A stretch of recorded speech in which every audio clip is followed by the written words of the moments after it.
சசால பஞ்சமோச்ச வீரா. அந்த பானம் முடிந்தவொன்னு ஒரு ஆட்டம் ஆடினாராம். சசால ராஜா சோபியர்த்தா ஒரு ஆட்டம் ஆடினாராம். அவன் கையில் இருக்கிற வில்லு அவன் அறியாமலே கீழே விழுந்தான். வீரர்களுக்கு கையிலேருந்து வில் விழுந்ததுன்னா பெரிய அவமானம். அது வில் விழப்படாது, கொடிமரம் விழப்படாது. யுத்தங்களில் சில விதிமுறைகள் உண்டு. கொடிமரம் கீழே விழுந்ததுன்னா அது அவமானம்.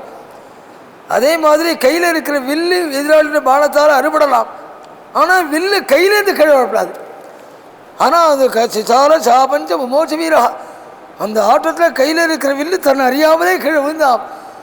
அப்படி ஆட்டம் ஆடி கலங்கி நின்னான் ராவணன். சுவாமி என்ன பண்ணான், நான் நிறையா பானங்களை பிரயோகம் பண்ணி தேர், குதிரை, சாரதி, அஸ்திர சஸ்திரங்களை எல்லாத்தையும் அழித்து அந்த ராவணனை காலால் பூமியில் இருக்க முடியாது அப்படின்னு ஆளாம். எந்த நிலையில் நின்றான் ராவணன் நாள். அவன் அழுதா தொடைக்கு வஸ்திரம் கொடுக்கறதுக்கு வஸ்திரம் இல்லைன்னு சொல்லலை, ஆளே கிடையாது பக்கத்தில். ஆள் இருந்தானா வஸ்திரம் கொடுக்கறதுக்கு, கண்ணை துடைச்சிக்கிறதுக்கு வஸ்திரம் கொடுக்கறதுக்கு கூட ஆள் இல்லை. அந்த நிலையில் ஒண்டியாக நிறுத்தினாள். அவனை பார்த்துட்டு சுவாமி சொன்னாள், ராவணான்னாள், நீ எப்படி இருந்தவன், எவ்வளவு உயர்ந்த நிலையில் இருந்தவன், அப்பேற்பட்ட நீ இந்த இப்போ நீ நிற்கிறத பார்க்குற போது எனக்கே சகிக்கிறேன், என்னாலேயே பொறுத்துக்க முடியலேடா. ராவணன் பரம போக்கியத்தோடையும் காம்பீரியத்தோடையும் அப்படி பிரகாசித்தவன். அப்பேற்பட்ட நீ இன்னைக்கு நிற்கிற நிலையை பார்க்குற போது தொடை கண்டன் துடைச்சிக்கிறதுக்கு வஸ்திரம் கிடையாது, வஸ்திரம் கொடுக்க ஆள் கிடையாது. அப்படி நிற்கிறத பார்க்குற போது என்னாலேயே அதை தாங்கிக்க முடியல, பொறுத்துக்க முடியல. அதனால் இன்றைய யுத்தம் இதோட போரும், இதோட நிறுத்திக்கிறேன். நீ திரும்பி அரண்மனைக்கு போயிட்டு நான் என்னால் பலம் இல்லையே, என்னால் யுத்தம் பண்ண முடியலன்னு நினச்சிக்காதே. நாளைக்கு புது தேர், புது அஸ்திர சஸ்திரங்கள், புது கவசம் எல்லாத்தையும் ஷூட்டின் வா. என்னுடைய மீதி பலத்தை நாளைக்கு காண்பிக்கிறேன். கச்சானுஜானாமிரணார்ஜிதஸ்தம் பிரவிஷ்ய ராத்ரிஞ்சர ராஜலங்காம் ஆஸ்வாஸ்ய நிர்யாஹி ரதி சதன்வி ததா பலம் திரக்ஷசி மே ரதஸ்தா. நாளை தினம் மீதி பலங்கள்லாம் காட்டுறேன்டா. நாளாம் யுத்த களம், இன்னொரு பானம் போட்டால் வதம் பண்ணிட முடியும் ராவணனை. அந்த நிலையில் நிற்கிறான் ராவணன். யார் ராவணனும் சாடலை எவன் பத்னி அபகரிச்சானோ அவனே நிற்கிறான் யுத்த களத்தில், நேர் சத்ரு. அந்த நிலையிலையும் பகவான் இன்னைக்கு போயிட்டு நாளைக்கு வரட்டும், மன்னிக்கணும் மன்னிக்கணும் நினைச்சாலாம். ஒரு வேளை ராத்திரி புத்தி திருந்தி மறுபடியும் வந்து நமஸ்காரம் பண்ணானா, மன்னிப்போமே மன்னிப்போமே நினைச்சானாம். கடைசி வரை மன்னிக்கணும் நினைக்கும், அது தெய்வத்துடைய குணம். அது கடைசி வரை முடியாதுங்க நிலைக்கு வந்தால் தான் தண்டனை கொடுக்கணும் நினைக்குமே தவிர, கடைசி வரை மன்னிக்கணும் மன்னிக்கணும் நினைக்கும், அது தெய்வத்துடைய சுபாவம். சில பேருக்கு நம்ம மாதிரி உள்ள ஆசிக்காளுக்கு சில பேருக்கு ஒரு சந்தேகம் வரும். என்ன சந்தேகம்? கோவிலில் பல பேர் திருடுறான், உண்டியில் உடைச்சி திருடுறான், சுவாமிக்கு சாதிர கவசத்தை சுவாமியிலேருந்தே கட்டின்னு போயிடுறான். அதெல்லாம் படிக்கிற போதும் பகவான் நமக்கெல்லாம் இவ்வளோ பிரத்யட்சமாக அனுகிரகம் பண்ணிட்டுருக்கான், இவ்வளோ ஆலயம் இவ்வளோ பிரத்யட்சமாக இருக்குது. அந்த கோவிலில் வந்து திருடியிருக்கான், பகவான் அப்படியே கண்ணை அவிச்சு நிறுத்திடப்படாதா, காலை உடைச்சி நிறுத்திடப்படாதா, பகவான் ஒன்றும் பண்ணலையேன்னு நம்ம மாதிரி உள்ள ஆசைக்காளுக்கு ஒரு எண்ணம் வரும். அந்த எண்ணம் பகவான்கிட்ட உள்ள விசுவாசத்தால் வருது, ஒத்துக்கிறோம். ஆனால் அவன் அப்படியே நிறுத்திடப்படாதான்னு பல பேருக்கு தோணும். பகவான் அப்படி ஏன் நிறுத்தலை தெரியுமோ? அப்படி பகவான் அது மாதிரி பண்ணியிருந்தான்னா பகவானை தயாமூர்த்தி சொல்ல மாட்டாள், கல்லஞ்சக்காரனா சொல்வாள். தயாநிதி தயாநிதி சொல்வாளா? பகவான் கடைசி வரை மன்னிக்கணும் மன்னிக்கணும் நினைக்கும், அது தெய்வத்துடைய குணம். ஒரு திருஷ்டாந்தம் சொன்னால் புரியும். அது மாதிரி தான் இது. ஒரு திருஷ்டாந்தம் சொன்னால் புரியும். சில ராத்திரில் குழந்தைகள் பரம அசத்தாக இருப்பான், பரம துரோகியாக இருப்பான், அசத்தாக இருப்பான். அந்த பையன் அப்பாவுடைய பாக்கெட்லேருந்து ஒரு 1000 ரூபா நோட்டை திருடின்னு போயிட்டான்னு வச்சுக்கோ. எந்த அப்பாவாவது போலீஸுக்கு ஃபோன் பண்ணுவனா, என் பையன் 1000 ரூபாய் திருடின்னு போயிட்டான் சார், ராத்திரி 10 மணிக்கு வருவன், பிரஜை இல்லாமல் வந்து படுக்கையில் விழுவன், நீங்கள் வந்து அரெஸ்ட் பண்ணுங்கோ. எந்த அப்பாவாவது போலீஸுக்கு ஃபோன் பண்ணுவனா? ஒரு அப்பாவும் சொல்ல மாட்டான். ஏன் தெரியுமோ? இன்றைக்கி பையன் அசத்தாக இருக்கான், நாளைக்கு நல்ல புத்தி வரும், திருந்துவன் தான் அது பண்ணிக்கிறோம். கல்லஞ்சா உள்ள நமக்கெல்லாமே தப்பு பண்ணுற குழந்தைகிட்ட அது மாதிரி எண்ணங்கள் இருக்கிற போது இன்றைக்கி வசதாக இருக்கா, நாளைக்கு திருந்தோன்னுங்கிற எண்ணம் இருக்கிற போது கருணாமூர்த்தியான பகவானுக்கும் அவனுக்கு குழந்தைகிட்ட அப்படி தான் இருக்கும். இன்றைக்கி தப்பு பண்ணுறான், நாளைக்கு திருந்துவன் அப்படி தான் மன்னிச்சுருக்கான் பகவான். இல்லை, இதுக்கு மேலே இன்னொன்றும் உண்டு. என்ன தெரியுமோ, பகவான் தப்பு பண்ண உடனே தண்டனை கொடுக்கறது அப்படின்னு வச்சுட்டா பகவான் மட்டும்தான் மிச்சமும் இருப்பான். கச்சானுஜானாபி ரணார்திதஸ்தம் பிரவிஷ்ய ராத்ரிஞ்சர ராஜலங்கம் ஆஸ்வாஸ்ய நிர்யாகி ரதீச்சதன். அந்த கருணையை வச்சுன்னா இன்னைக்கு இருக்கோம். பகவானுடைய காருண்யம் எல்லையில்லாதது. ரட்சிஷ்ய செய்தி விஸ்வாசா. பகவான் அண்ட வேண்டிய குணத்தில் இது ஒன்று. அவன் ரட்சிக்க மாட்டானோ, இடைஞ்சல் ஏதாவது வந்துடுமோ, தகராறு வந்துடுமோ அப்படின்னு எண்ணம் வந்தாலே அவங்ககிட்ட நம்பிக்கை இல்லைன்னு அர்த்தம். அடிக்கடி நான் சொல்கிறது உண்டு, பகவான்கிட்ட பிரார்த்திக்கிறோமே, பிரார்த்திக்கிறதே பகவான்கிட்ட வச்ச நம்பிக்கையுடைய அடையாளம் அல்ல, பிரார்த்திக்காமல் இருக்கிறதா பகவான்கிட்ட வச்ச நம்பிக்கையுடைய அடையாளம். எந்த விதமான ஒன்றே ஒன்று சொல்கிறேன். எனக்கு திருஷ்டாந்தம், என் பிரசாத் என் புத்திரன் இருக்கானே, இந்த கூட வந்திருக்கானே, அவன் கிளம்பி வர முதல் நாளைக்கு ராத்திரி ரயில் ஏறிட்டு மறுநாள் பகல் முழுக்க பிரயாணம், ராத்திரி முழுக்க ராத்திரி பிரயாணம் பண்ணி மறுநாளைக்கு வந்து இறங்கியிருக்கான். அப்படி பிரயாணம் பண்ணுற போது ஃபோன் பண்ணான் என்கிட்ட, அப்பா வெயில் தாங்கலை, உடம்பெல்லாம் எரியிறது, 10 நாள் லக்னோவில் இருக்கணும், இதில் இறக்கணுமே, அயோத்தியில் இருக்கணுமேப்பா, எப்படி நடக்க போகிறது, பயமாக இருக்குது, ஏன் இந்த தைரியம் ஏற்பாடு பண்ணோம்னு கவலையாக இருக்கப்பான்னு சொன்னான் பிரசாத். உடனே நான் பதில் சொன்னேன், நீ இப்போ கவலையே படாதே, நீ இப்போ இறங்கு, உடனே மழை வரும், நீ இறங்கின உடனே 9 நாள் எந்த வெயிலும் இல்லாமல் நடக்கும், பகவான் ராமன் நடத்துவேண்டா, ஏதாவது தடங்கள் வருமோ மாறுவோன்னு நம்ப சந்தேகம் வந்தாலே அவங்ககிட்ட நம்பிக்கையிலே அடையாளம், நன்னா நடத்துவன் நம்பு. என் பையன்கிட்ட சொன்னேன், நீ போய் இறங்கின உடனே மழை வரும், அந்த 9 நாளும் வெயிலுடைய தாபம் இல்லாமலே இருக்கும் நம்ம நவாகம், நீ போய் இறங்கி பாருன்னு சொன்னேன். பகவான் அப்படி தான் பண்ணினான். இந்த ஊரில் இருக்கிற வெயில் இருந்திருந்தேன்னு வச்சுக்கோ, எல்லாரும் வறுத்து எடுத்துருப்போம், வருந்து போயிருப்போம். எந்த விதமான தாபம் இல்லாமல் அழகாக மேகமூட்டும் அதுவும் இதுவும் பகவான் எடுத்துருக்கான் பாருங்கோ. இல்லை நீ பிரார்த்தித்து இருந்தோம்னு வச்சுக்கோ, அப்பா கவலையாக இருக்கு, வெயில்லாம் இல்லாமல் எதாவது பண்ணுன்னு பிரார்த்தித்து இருந்தால் நடக்கும் சொல்ல முடியாது, நல்லா நடக்கும் அப்படிங்கிற முழுமையான நம்பிக்கை தான் அவங்ககிட்ட வச்ச நம்பிக்கையுடைய அடையாளம். ரட்சிஷ்ய செய்தி விஸ்வாசா. எந்த விதமான தடங்களையும் ஏற்படுத்த மாட்டான். அப்படிதான் சொன்னேன். போய் இறங்கினோடனே மழை வரும் சொன்னேன். நான் இறங்கினோடனே மழை வந்தது, அயோத்தியில் வந்து இறங்கினோடனே. பகவான் இருக்காண்டா, எல்லாம் நல்லா நடத்துவோம். ஏன் தெரியுமோ, நாம் எந்த லாபத்தையும் எதிர்பார்த்து இது நடத்தலை இல்லையா. சரி, மீதி பேரெல்லாம் டூரிஸ்ட் மாதிரி நடத்துவாள், ஏதோ வசூல் பண்ணிப்பால், அதில் ஒரு லாபம் கிடைக்கும், அது மாதிரி நடக்கும். நாம் டூரிஸ்ட் மாதிரி நடத்தலையே, வா வந்துட்டு போகிற சில ஒன்று தான் வாழுது. மீதிலாம் ராமனுடைய பிரீத்திக்குன்னு யாரோ ஏற்பாடு பண்ணி ஆட்சிக்கால் பண்ணுறாளே, அவனுடைய பிரீத்திக்கில் நடத்துகிற போதும், எந்த எதிர்பார்ப்பும் இல்லாமல் பண்ணுற போதும், எந்த லாப நோக்கும் இல்லாமல் பண்ணுற போதும், ரட்சிக்க வேண்டிய கடமையை அவளை சேர்ந்தது. தன் கடமையில் எந்த விதமான குறையும் வைக்க மாட்டான். ரயிலில் வரும்போது சொன்ன கவலையே படாதே, 9 நாளும் வெயிலுடைய தாபமே இருக்காது. இப்படி இருக்க போகிறோம்னாவே நன்னா நடத்துண்டா குருவாக இருப்பான், அவனுடைய பெருமை எனக்கு தெரியாது சொல்லவே சொன்னேன் என்று கேட்டுப்பாரு. அப்படி தான் நடந்தது.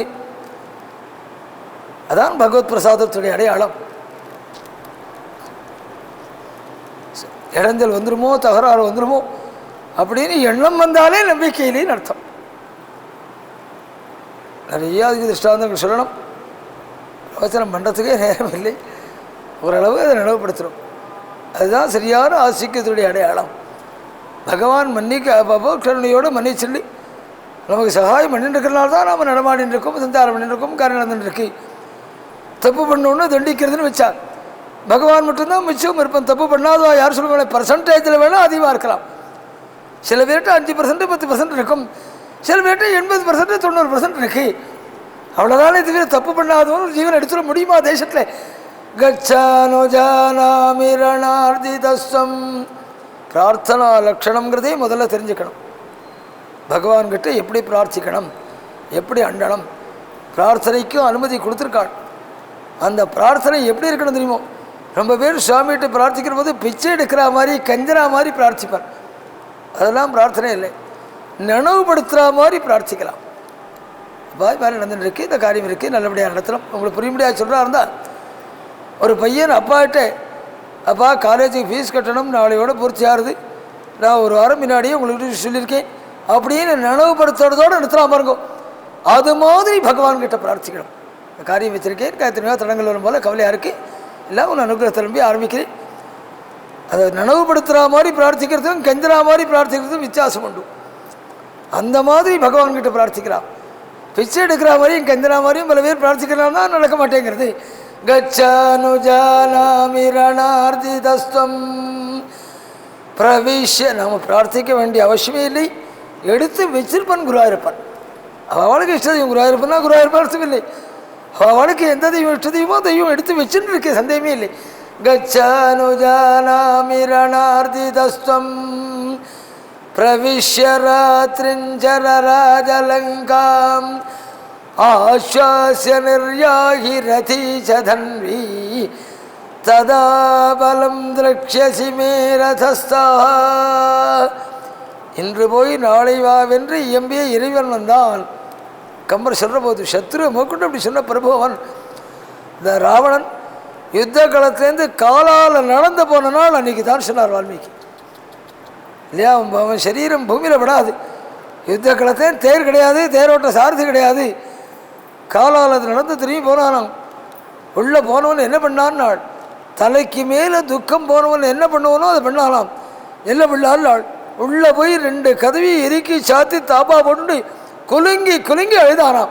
பிரம்மதண்ட பிரகாஷானாம் வித்யுதி சதிருஷவர்ச்சசாம் ஸ்வரன் ராகவ பாணானாம் விவ்யதே ராட்சசேஸ்வரா. அழுதான்னு சொல்லலை வால்மீகி, நான் தான் அப்படி சொல்கிறேன். விவ்யதேனால நடுங்கினான் வால்மீகி சொல்கிற போது. ராமனுடைய பாணத்துடைய வேகத்தை பார்த்துட்டு நடுங்கினானாம் ராவணன். அந்த பானம் எப்படி ராமனுடைய பானம் விழுந்ததுக்கு வால்மீகி 2 திருஷ்டாந்தம் சொல்கிறார். எப்படி விழுந்துருட்டும். பிரம்மதண்ட பிரகாஷானாம் வித்யுத் சதிருஷ வர்ச்சசாம். அந்த பானம் விழுந்த வேகத்துக்கு ஒரு திருஷ்டாந்தம், அந்த பானத்துடைய சக்திக்கு ஒரு திருஷ்டாந்தம். அப்படின்னா சொல்லணும், அப்படின்னா புரிய வைக்கணும். அதான் வால்மீகி வாக்கியத்துடைய அழகு. பானம் ராவணன் மேலே விழுந்ததே, அது எந்த மாதிரி வேகத்தோடு விழுந்து தெரியுமானால் பிரம்மதண்ட பிரகாஷானாம். மகான்களுடைய சாபம் ஒரு குடும்பத்தில் எவ்வளோ வேகத்தோடு விழுமோ அவ்வளோ வேகத்தோடு விழுந்தான். பிரம்மதண்ட வால்மீகி திருஷ்டாந்தம் சொல்றாள். பிரம்மதண்ட பிரகாஷானாம், மகான்களுடைய சாபம் ஒரு குடும்பத்தில் விழுந்துனா எவ்வளோ வேகத்தோடு விழுமோ இல்லையா. பகவானுடைய மகான்களுடைய சாபம் அந்த குடும்பம் ஆடு வாய் வச்ச வஸ்துவும் உருப்படாதுன்னு சொல்லுவாள் இல்லையா. ஆடு வாய் வச்ச வஸ்து ஆடு கொஞ்சம் செடியை மேய்ஞ்சு கொடுத்துன்னு வச்சுங்கோ, அதுக்கப்புறம் அந்த செடி வளராது. அதே மாதிரி விரதளிக்கிறதுக்குன்னு கிராமங்களில் நெல்லை உணர்த்துவன். மாடு சாப்பிட்டா கவலைப்பட மாட்டான், ஆடு வாய் வச்சுருத்துன்னு வச்சுங்கோ, அதுக்கப்புறம் அந்த விளையாது. இதை விஞ்ஞானிகள் கொண்டு ஒத்துக்கிறாள். பெரியவாள்லாம் அந்த நாள்லேருந்தே சொல்லியிருக்காள், மகான்களுடைய சாபம் இந்த குடும்பம் ஆடு மேய்ஞ்ச செடியும் உருப்படாது அப்படின்னுட்டு. பிரம்மதண்ட பிரகாஷானம், மகான்களுடைய சாபம் இந்த குடும்பம் தலையெடுக்க முடியாது. நிறையா மகான்கள் சபிக்கவே மாட்டாள். என்ன சொல்ல போனால் மகான்களுடைய சாபம்னு அர்த்தம் இல்லை, மகான்கள்கிட்ட போய் சேஷ்டிக்கிறான் பாருங்க, அந்த காரியமே அவன் ஆச்சிடும். அது கொஞ்சம் புரிய முடியாது சொன்னால் தான் தெளிவு கிடைக்கும். ந சாதுவாதோ முனிகோபர்ஷிதா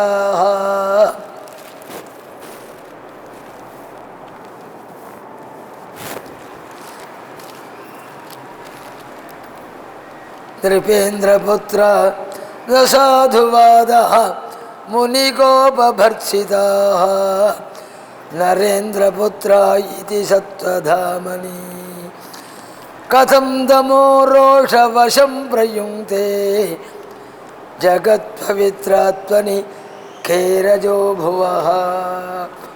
இப்படின்னா திருஷ்டாந்தத்தோடு புரிய முடியாது சொல்லணும். பல குடும்பங்கள் பல பேரை பற்றி சொல்கிற போது அந்த மகான்கள்கிட்ட போய் சேஷ்டப்படினான், அந்த மகான்களுடைய சாபம் அந்த குடும்பம் நிர்மூலமாக போயிடுத்துன்னு சொல்வாள். மகான்கள்கிட்ட போய் சேஷ்டப்படின குடும்பம் கொஞ்ச நாள் போனால் நிர்மூலமாகிடும். அப்போ என்ன சொல்லுறது தெரியுமா லோகம், அந்த மகான்கள்கிட்ட போய் சேஷ்ட பண்ணாலும் அவளுடைய சாபம் நிர்மூலமாக போயிடுத்து அந்த குடும்பம் வாழ். அது அப்படியல்ல. ரிஷிகள் சொல்லும் பொறிவாள் சொல்லும்போது அது அப்படியல்ல. ந சாதுவா அந்த வாக்கியம் சத்தியம் இல்லை நாள். ந சாதுவாதோ முனிகோபர்ச்சிதா நரேந்திர புத்ரா இதி சத்வதாமணி. அந்த வாக்கியம் சத்தமல்ல. மகான்கள் சிபிச்சால் அதனால விழாப்படுத்தினுட்டும். ஏன் தெரியுமா? ஜகத் பவித்ராத்மனி உலகத்தையே பரிசுத்தம் பண்ணக்கூடிய அளவுக்கு உள்ள மகான்கள் ஒரு குடும்பத்தை அழிக்கிறவாளாக இருக்க மாட்டாள், அழிஞ்சு போயிடணும்னு சபிக்கிறவாளாக இருக்க மாட்டாள். ஆனால் பல குடும்பத்தில் அப்படி சொல்லிட்டு இருக்கோமே, அந்த பெரியவாளுடைய சாபம் வீணாப்படுத்தினுட்டும். அது எதனால் அந்த வாதம் வருதுன்னு அவள் சபித்து அந்த குடும்பம் வீணாகலை. அவள்கிட்ட போய் சேட்சை பண்ணி நாம் பாருங்கோ, துரோகம் பண்ணி நாம் பாருங்கோ, அந்த கர்ம வினையே வாழ அழிச்சுடுறது. அந்த கர்ம வினையை வாழ அழிக்கிறது. ஆனால் லோகம் என்ன சொல்கிறது தெரியுமோ, அவள்கிட்ட போய் இந்த கர்ம வினை வந்து அழிச்சிருக்காளுன்னு. அதனால் அவள் சபிச்சுட்டாலும் லோகம் அவள்கிட்ட சொல்கிறது. அதை அவள் சபிச்சுட்டாலும் லோகம் அவள்கிட்ட சொல்கிறதே தவிர அவள் மகான்கள் சபிப்பாளா உலகத்தையே பரிசுத்தமாக்கணுங்கிற எண்ணத்தில் உள்ளவாழ்கிட்ட ஒரு குடும்பத்தை அழிக்கணுங்கிற எண்ணம் வருமா? அங்கே போய் சேஷிச்சானே, அந்த சேஷ்டையே அவன் அழிச்சுடுறது. ஆனால் அங்கே போய் சேஷிச்சு அழிஞ்சதுனால அவர் சபிச்சுட்டாலும் லோகம் சொல்கிறது. அது எதை போல தெரியுமாங்க? நாள் கேரஜோ பவஹா, ஆகாசம் முழுக்க ஒரே புழுதியாக இருக்குங்கிறான். ஆகாசத்தை பாரு, ஆகாசம் முழுக்க புழுதியாக இருக்குங்கிறான். ஆகாசமாக புழுதியாக இருக்குது.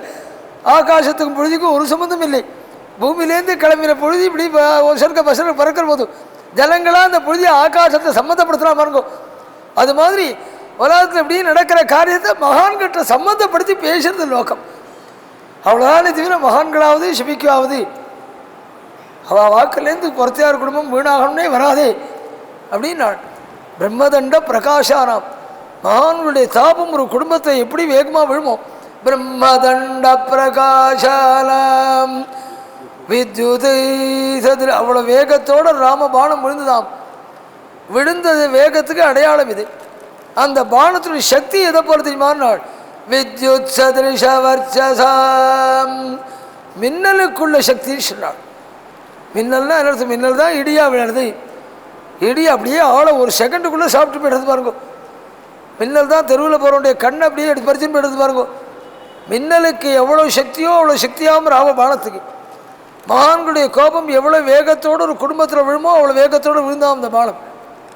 அதை நினச்சி விவ்யதே ராட்சதேஸ்வரா நடுங்கினாலும் ராவணன்.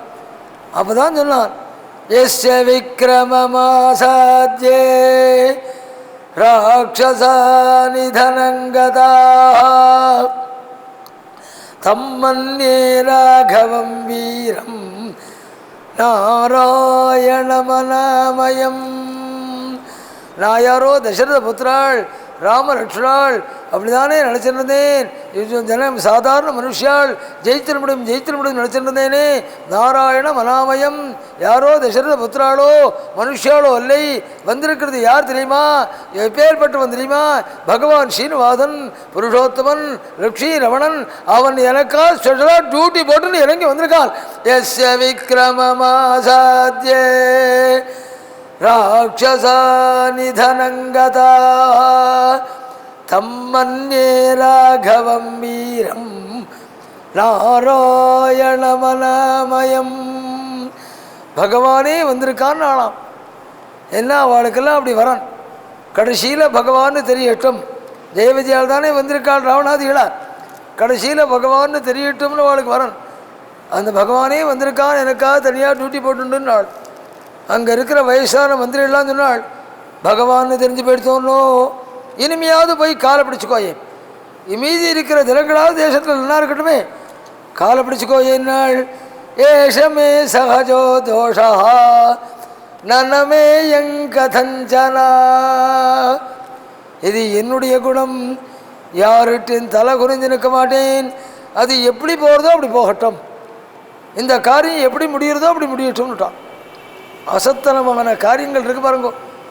முதல் பாதி தான் நாம் பிரவேசிக்கணும், அதுக்கப்புறம் நாமே நினைச்சாலும் வெளியில் வர முடியாது. அசத்தனமான காரியம் எதுவாக இருந்தாலும் அது இப்படி தான். அது மாதிரி தான் மாட்டின்றான் ராவணன். பகவான்னு தெரிஞ்சவனால வெளியில் வர முடியலை. அசத்தனமான காரியங்களுடைய குணம் அது. அப்படி ராத்திரி முழுக்க புலம்பினா அந்த சரித்திரம் சொல்லட்டும். மறுபடியும் இந்திரஜித்துக்கிட்ட வந்தான். இந்திரஜித்தை கூப்பிட்டு, இனிமேல் நீ மறுபடியும் ஏதாவது வழி பண்ணாதான் உண்டு. ஒரு அடியாக ராட்சதாலாம் நிறைய போயின்னு இருக்காள், என்ன பண்ணுறது புரியலை. நீ ரட்சிக்கணும், நீ இதாக பண்ணணும்னு சொல்ல இந்திரஜித்தின்படி யுத்தத்துக்கு வந்தான். யுத்தத்துக்கு வந்து பல பிரகாரமாக யுத்தம் பண்ணி பிரம்மாஸ்திரம் பிரயோகம் பண்ணினான். அந்த பிரம்மாஸ்திரம் பிரயோகம் பண்ணி அந்த கூட்டத்தை முழுக்க அப்படியே இடுப்பு போனது, கை போகிறது, கால் போகிறது, கழுத்து போகிறதுன்னு எல்லாத்தையும் உடஞ்சி கீழே விழ முடியாது. கை உடஞ்சி, கால் உடஞ்சி, அந்த மாதிரி முறையில் எல்லா சைன்யமும் கீழே ஊந்துருத்தும். இனிமேல் யாராலையும் எழுந்திருக்க முடியாது, எந்த விதத்தையும் இனிமேல் யுத்தத்துக்கு வர முடியாதுன்னு தீர்மானம் பண்ணிட்டு திரும்பி போயிட்டான். இந்திரியத்தை திரும்பி போயிட்டான். இங்கே இந்த பக்கத்தில் சில பேர் மிச்சம் இருந்தாள். ஆஞ்சநேயன் விபீஷணனை பகவான் யுத்தத்தில் நேரடியாக சம்பந்தப்படுத்தலை.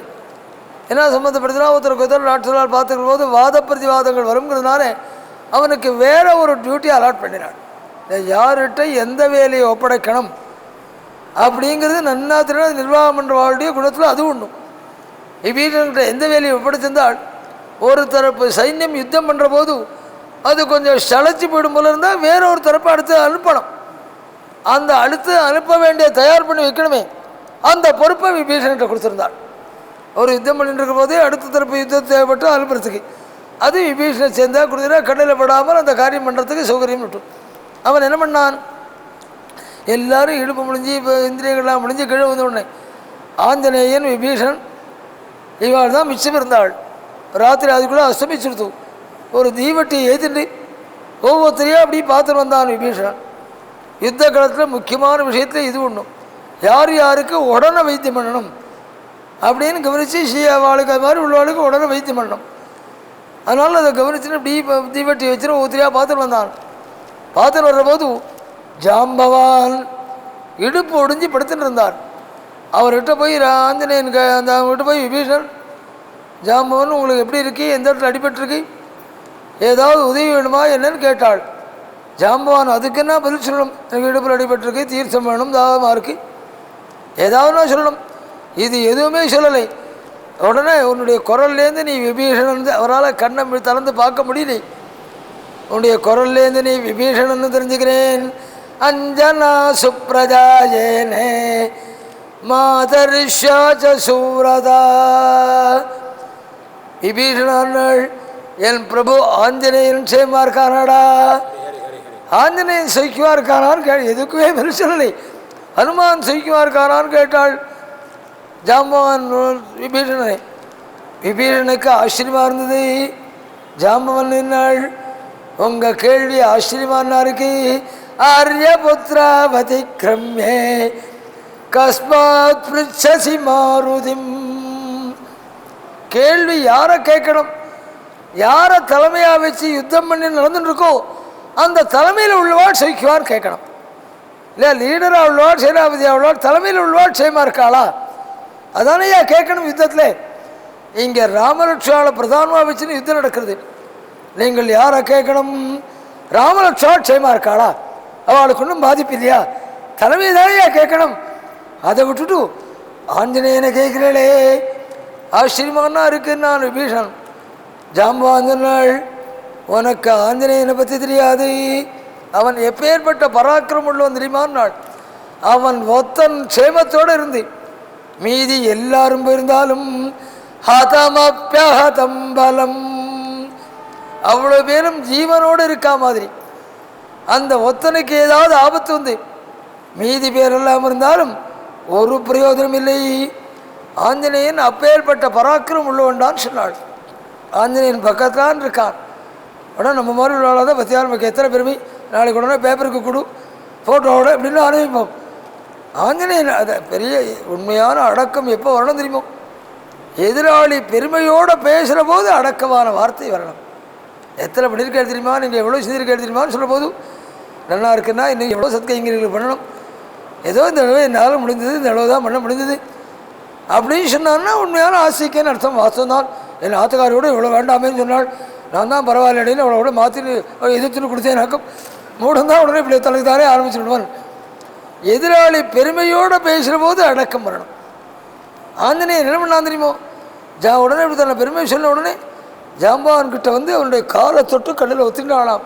இல்லை பெரிய எவ்வளோதான் பராக்கிரமம் இருக்கட்டும், எவ்வளோ வீரன் இருக்கட்டும், பெரியவர்களை மதிக்கிற தேசம் நம்ம தேசம். நல்ல பெரியவாள்னா அவளை நமஸ்காரம் பண்ணி அவளுடைய அனுகிரகத்தை அடையிற வழக்கம். தனக்கு எத்தனை பெருமை இருக்கட்டும், அவளை போல 10 மடங்கு பெருமை இருந்தாலும் வயசானவாள் பெரியவாள்னா அவளுக்கு கௌரவம் கொடுக்குற வழக்கம்.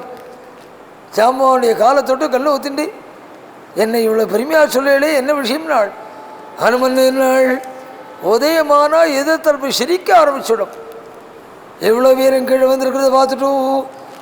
அதனால் உதயத்துக்குள்ளே ஒரு காரியம் நடக்கணும் நாள். என்ன நாள்? ஹிமாலயத்தில் ஓடதி பர்வதம் இருக்கு. நான் அந்த கையை கொண்டு அந்த சரீரத்தை வச்சு இந்த பச்சளையை தடவினா கை ஒட்டி நடுவான். இது ஏதோ ராமாயணத்தில் சொல்லப்பட்டது மட்டும் இல்லை, எத்தனையோ அபூர்வமான பச்சளைகள்லாம் நாம் இழந்திருக்கோம். சரித்திரங்களை படித்து பார்த்தீங்கன்னா தெரியும். கால் முழுக்க யுத்தம் பண்ணினா எத்தனை பானங்கள் ராஜாக்கள் சரீரத்தில் வாங்கியிருப்பாள். மறுபடியும் மறுநாளைக்கு யுத்தத்துக்கு போயிருக்காள். நம்மால் காலில் ஒரு முள்ளு குத்திச்சுன்னா நடக்க முடியல, எழுந்திருக்க முடியல. ஒரு சின்ன ஏதாவது உடம்புல ஒரு சின்ன புள்ளி காய் வந்ததுன்னா நம்மளால் வேலை செய்ய முடியல. அத்தனை பானத்தையும் வாங்கிட்டு மறுநாளைக்கு எப்படி யுத்தத்துக்கு போயிருக்காள் சொல்லுவோட. பல பச்சளைகள் சொல்லப்பட்டிருக்கு. சில பச்சளையில் உடம்பில் சரீரத்தை சாதாரண சரீரத்தை தடவிட்டு ஆப்ரேஷன் பண்ணினா வலி தெரியாதான். அந்த பச்சளைகள்லாம் பேர் சொல்லப்பட்ட பச்சளை எங்கே இருக்குன்னே தெரியல இப்போ. அது மாதிரி எத்தனை உடம்புல காயம் இருக்கட்டும், அந்த பச்சளையை தடவிட்டு அந்த காயத்துடைய வேதனை தெரியாதான். அதெல்லாம் வந்திருக்கு ராஜாக்கள் யுத்தம் பண்ண காலத்தில். அந்த வசதியெல்லாம் இழந்துட்டோம்.